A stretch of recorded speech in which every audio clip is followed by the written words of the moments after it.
चलिए आज मैं आपको एक ऐसी जगह लेके चलती हूँ जहाँ पे बहुत कम लोग जाते हैं और आधे लोगों को तो पता भी नहीं है। यह जगह का नाम है बांद्राबान घाट, जो भोपाल से मात्र 80 किलोमीटर की दूरी पर है और होशंगाबाद से 12 से 14 किलोमीटर की दूरी पर है। यह बेहद सुंदर घाट है। वैसे तो नर्मदा नदी अपने आप में रहस्यमय नदी है। यहाँ पे नर्मदा नदी प्रवाहित होती है।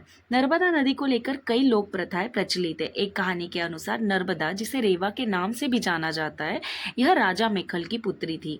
उन्होंने नर्मदा से शादी के लिए घोषणा की कि जो राजकुमार गुलबकवली के फूल उनकी बेटी के लिए लेके आएगा, उसके साथ नर्मदा का विवाह होगा। सोनभद्र यह फूल ले आए और उनका विवाह तय हो गया। दोनों की शादी में कुछ दिनों का समय था। नर्मदा सोनभद्र से कभी मिली नहीं थी। उन्होंने अपनी दासी जोहिला के हाथों सोनभद्र के लिए एक संदेश भेजा। जोहिला ने नर्मदा से राजकुमारी के वस्त्र और आभूषण मांगे और उसे पहनकर वह सोनभद्र नद से मिलने चली गई। सोनभद्र ने जोहिला को राजकुमारी समझ लिया।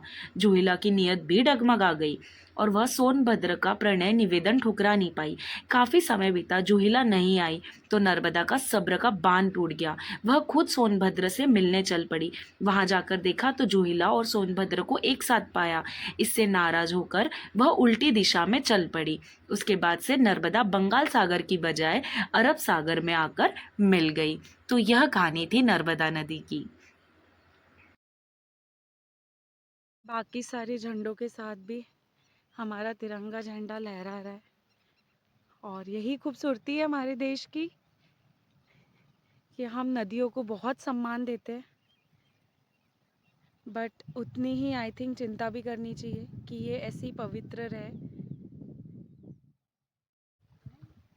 ये जो कटी छटी नदी है ये है तवा नदी और ये है नर्मदा नदी।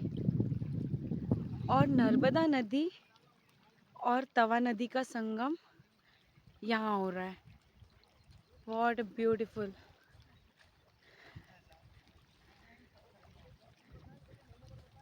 Isn't it beautiful?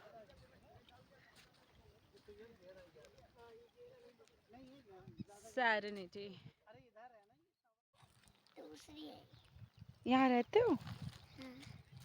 ओके। तो यहाँ से फिर पैदल पैदल जाते हो स्कूल? बाय।